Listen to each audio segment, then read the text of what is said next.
What Yeah. I really needed was someone to come in and do the work and take care of the clients because my time was, I didn't have any time. And that was the thing taking up. Yeah, the sales calls were taking up the time, but I like doing it at that point. I'm like, I can kind of do it. Like I'm all right. Definitely not an expert, but I knew I needed someone to come in and help manage the clients before the salesperson. All right. Welcome back to another episode of Scale Your Sales podcast. I'm here with Ashley Shepard, who's the CEO of Money Muscle. Ashley, how are you doing today? Doing amazing. Thanks for having me. Good. I'm excited to have you. I'm eager to learn more about your journey and all the twists and turns. I know, right now where you're at, you've recently got some sales reps up and running. They're starting to get some momentum, which is really exciting. And what I really want to do is start from the beginning. For Money Muscle, is this your first business that you ever started, or had you started a business prior to that? Yeah, this was actually my first company to open. And I actually all stemmed from working for an employer and realizing that I could do this on my own. Yep. Okay. And was your employer doing something similar, or did you just see like there's a gap in the market, like, oh, I could do this better? Yeah, it was similar. But what I found was that there's a few things that were just very important that were missing in the tax industry. And I'm like, I really have to like focus on those things because that's really what the clients need and want. Interesting. And just what were those things for the audience? Yeah, so I run a tax firm. And so the tax firm I was working at was very focused on compliance, so tax compliance, whereas clients, what they really want, yeah, you have to file your tax return, but you also actually want to be proactive and save money and not be stressed about taxes. And that's what I saw the gap was. It was like people want that and they don't want to, go through the year and then find out they owe $50,000. They want to know throughout the year how much they owe and what can we do about it. And so that's the number one variance that I saw. That makes perfect sense. And I've heard that from several of the folks and successful CEOs where it'll pop up on them out of surprise. And, even sometimes where they're expecting a big tax bill and then they end up getting money back, or it's a fraction of what it is, that even frustrates them because they're like, well, I wish I would have known that because I would have deployed this capital, or I would have made some moves a little bit differently. And they just weren't proactive enough in the planning. So that makes perfect sense. Okay. And then, so when you first started, how long ago was it that you first started? It was back in 2018. Okay. And when you started, I guess, what was some of the initial challenges that you came across trying to hang up your own shingle? Yeah, I mean, it's literally how do I run a business? How do I do the operations and how do I get clients? I know how to do the thing I'm good at, but how do I do all the other stuff? And it's really like you constantly have to increase your skills and learn more. And fortunately, I hired a coach that was able to solve most of those things for me and really like catapulted my growth and ability to resolve all those issues. Nice. But really, it's just kind of the foundational things. Cool. Okay, that makes perfect sense. Who is the initial coach? Just if you want to say, if you don't want to say, it's totally fine too. Yeah, and Andrew Argue. Interesting. Yeah. I actually worked with Andrew Argue on the sales side. So Andrew was taking all the sales calls and we started working with him like back in 2018. No, more even earlier, 2016, 17. It's crazy. Small world. That's what I was wondering. That's cool. They've grown like crazy too now. And it's cool to see their trajectory. And so they helped you really figure out the sales side of being a tax professional. And so I guess while you were going through that process, especially I find this is something I want to really like stop and go into a little bit with you, because people who come from oftentimes like accounting or finance or operational backgrounds, they find sales is such a struggle for them to really get and figure out. Was that the case for you when you started to put it out there? Oh yeah. It's funny because I look back at, I had recorded the calls and I have notes from all my calls still, and I can look back and see wow, I was really bad hearing yourself on the phone 3, 4 years ago. You're like, damn. Yeah, yeah. I've grown a lot. And yeah, it's something you have to kind of like just dive into. Otherwise, that fear will just cripple you and you won't even want to do it. But it's totally necessary in the beginning phases of business to actually do it. Now, did you used to have the beliefs like, I'm not a salesperson, I'm not any good at sales? Like, did you ever find yourself saying those kinds of things in the early days? Yeah, I definitely thought like, I don't know how to talk to people. How am I going to talk them, offer my services? It's weird asking them for money. And you just eventually you get comfortable talking to random people. And then you like learn bits from every single call that you have. And you're like, oh, Yeah. next time I'm going to say this, or you hear yourself, and you're like, oh, my tone sucks. I'm going to change my tone. And you just kind of keep learning and tweaking. And eventually it just becomes almost like habitual where you're like, I already know how to show up. I know what to say. I know how to respond. I know, everything. And it's just little pieces.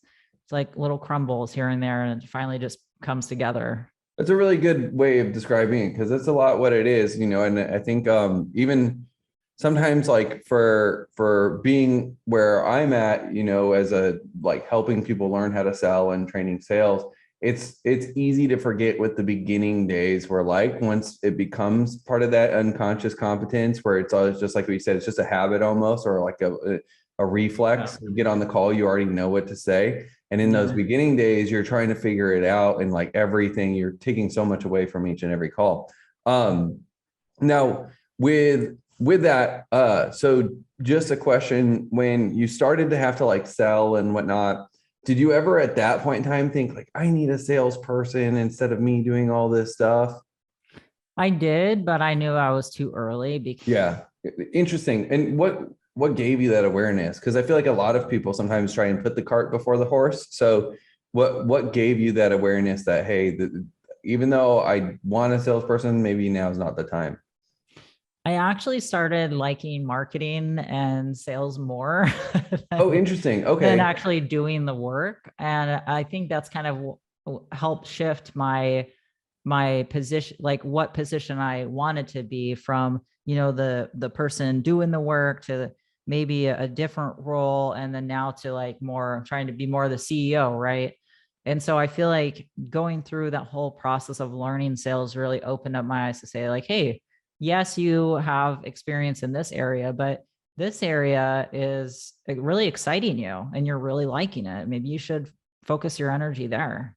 And yeah, that's kind of what I thought was the right thing to do. And financially it just made more sense. And, so. Yeah, no, that makes sense. That's interesting. Was it like a slow growing to love it, or did you find that you liked it pretty quickly? I think after I felt like I'm not terrible at it, then I started to like it more. It took probably like a solid year, a couple, like probably I'd say 200 calls. And then I was like, all right, I'm not great, but I'm not terrible either.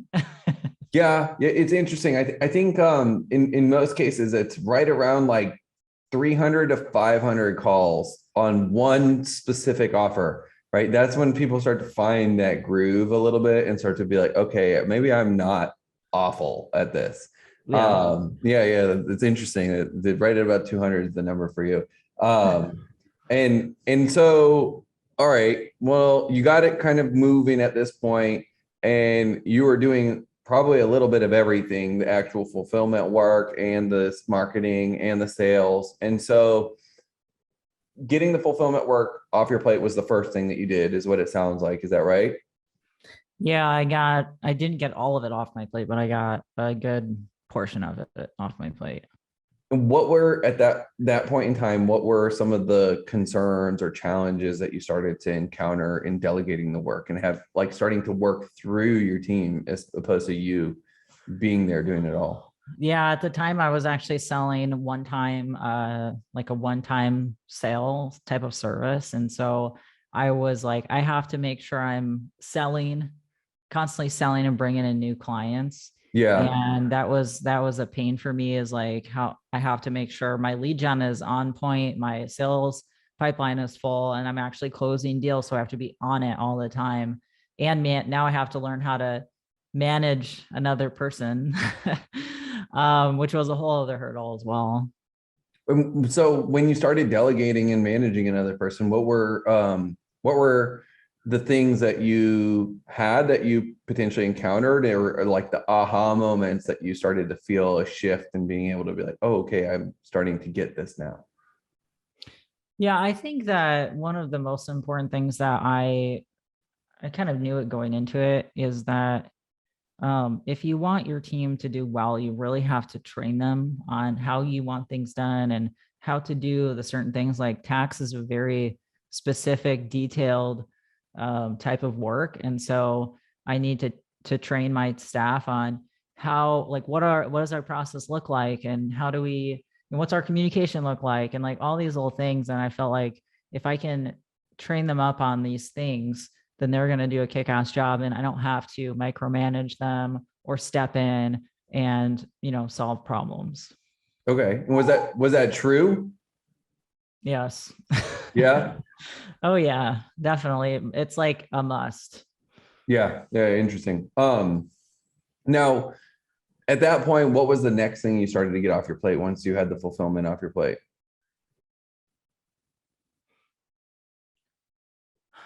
Well, I think it was actually just more fulfillment, right? We were growing, and it's like now we have more clients and we can't do this work. So it's like have some contractors, I'd have another employee help with operations.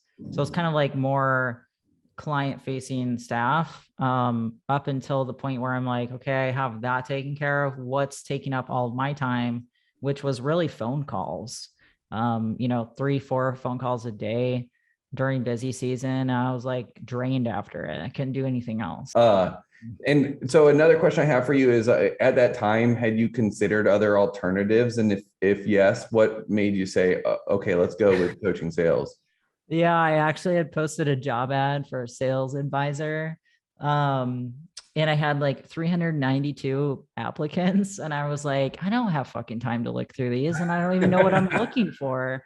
How am I going to do this? This is going to take literally a 40-hour work week to look at all of them. Yeah. And so I got on the phone and they're like, hey, we do everything for you guys. Like, you don't have to do anything. You just talk to them once. And I'm like, all right, that's what I need. I don't need more things to do. I need things off my plate. And it just made so much sense to me.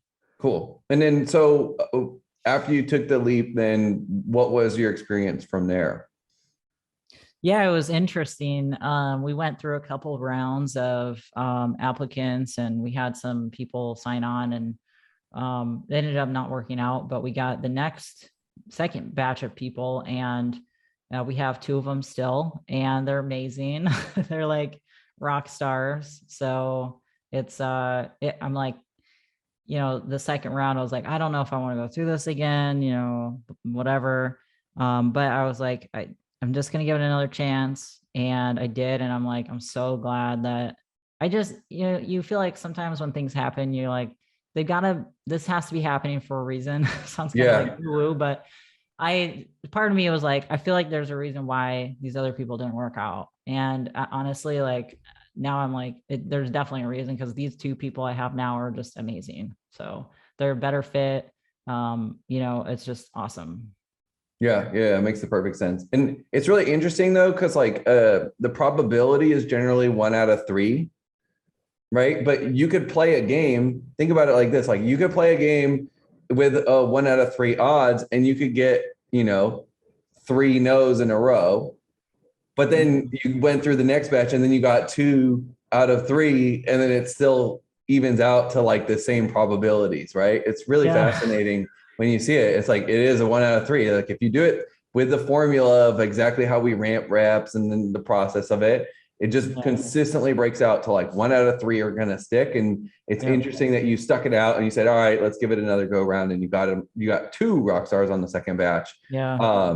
And then, so as you started dealing with sales reps and managing and leading the sales reps, were there any things that you found specifically counterintuitive about leading or managing sales reps as opposed to sometimes potentially other roles in the company?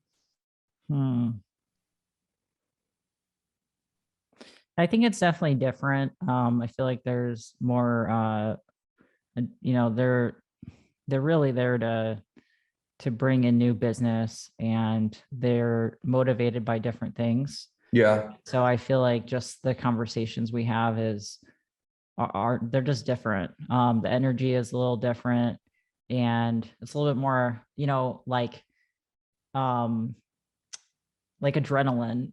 Yeah. Yeah. there's Yeah. more there's more adrenaline, and it's exciting, and so I think it's just just a different type of relationship, which I enjoy it. I enjoy both, but that's what I found. Yeah, yeah, it's totally true. Because the thing that I always tell business owners is like the sales reps are more like a business owner, where as a business owner, we're motivated by freedom and fulfillment. That's why we play the game more than anything, versus the sort of employee mindset, which you can be a millionaire both routes, right? It's not like there's one. And I know like the entrepreneurial community likes to polarize against the 9 to 5 community, but there's lots of career millionaires, out there. And there's lots of people who have achieved financial freedom through jobs and careers, but they're more so motivated by safety and security in the way that they move. And so starting to manage sales reps, you definitely do notice a distinction between the energy of the sales team as opposed to a lot of the rest of the organization. Yeah. Sure.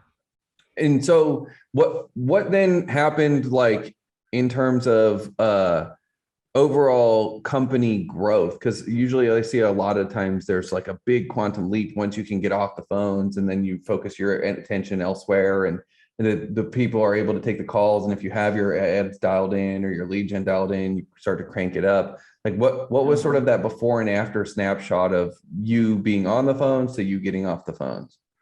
Yeah. Yeah. It's kind of funny because before I was like, yeah, I'd close deals, but I'm the type of person where I'm like, I'm not pushy or anything like that. And I find that maybe I just am a little easier on the sales process. Yeah. And so I find that, yeah, while I close sales, like, my two salespeople right now, they're hungry and they're eager to, as long as it's a good fit, to close the sale. And it's been nice because they're not tax experts, so they can't give all this advice out to a prospect. Whereas me, I'm like, I feel like, oh, I can't say that I don't know. So it's kind of a different thing. But honestly, like they haven't, I feel like they just started 5 weeks ago. They've brought in probably 6, 7 clients, like 20, 30K between there somewhere. And I mean, they're closing more deals than I would in a week for sure. Yeah. That's awesome. It's definitely a nice increase. So. Yeah, and it's cool too when it's happening without your time involvement. I think that's a big thing. Yeah. Now I know you actually have to get to your daily huddle in a bit. Yeah. So I just want to ask before we wrap up, what's next for you? What are you looking at now that you've freed up that time and you're focusing on different areas? Yeah, for me, next thing is really 3 things. Ramping up marketing even more, hiring more team members to take care of all the clients we're getting, and really stepping into that leadership role and working on becoming a better leader. So heck yeah. Well, I'm excited to see the rest of your journey. And if anybody wants to connect with you on the internet or on social, where can they find you? Yeah, I'm on Facebook mostly. Just Ashley Shepherd. I'm on there. So perfect. All right. Well, appreciate you having jumping on with us and sharing your journey. And for anyone out there who's watching this, hopefully you got a lot out of it and you made some major distinctions. Especially, I think the thing that stood out to me throughout this was that first couple hundred calls, like you were like scared, but you got through it and you did it anyway. And like hearing that awareness and aha, I think is really huge. So I was happy that you shared that with everyone there. So thanks again for joining us and appreciate it. Yeah, thank you for having me. That's it for this week's interview. Hope you guys enjoyed it. If you did enjoy this interview, we do one like it every single week inside of our free Facebook group called 7-Figure Agency Owners and High Ticket Coaches. So if you're an agency owner, coach, service provider, and you're really wanting to scale to 7 figures and beyond, join us inside the group. It's coachingsales.com/group. Again, coachingsales.com/group. See you on the inside.